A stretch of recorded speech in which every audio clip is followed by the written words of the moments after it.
We wasn't causing any harm to nobody.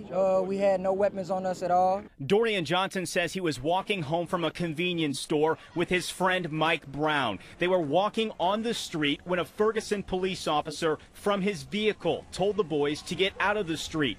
Johnson says they kept walking, causing the officer to confront the boys, first from his car, then got out of the car, firing a shot.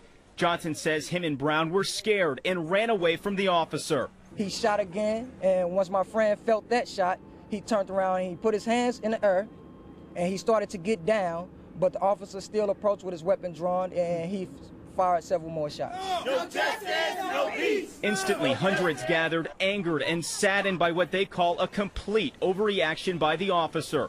Now a family is demanding answers. You took my son away from me. You know how hard it was for me to get him to stay in school and graduate? You know how many black men graduate?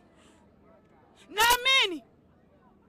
Because you bring them down to this type of level where they feel like I don't got nothing to live for anyway. They're going to try to take me out anyway. The crowd became more angered, even someone firing shots.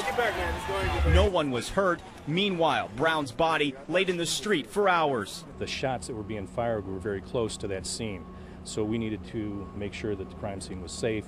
That's why we called for the additional officers so that we could safely, without conflict, move everyone back far enough.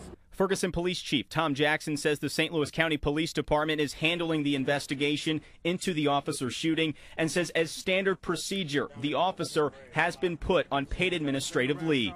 We do want this investigated fully, and that's why we asked for the outside help to do that.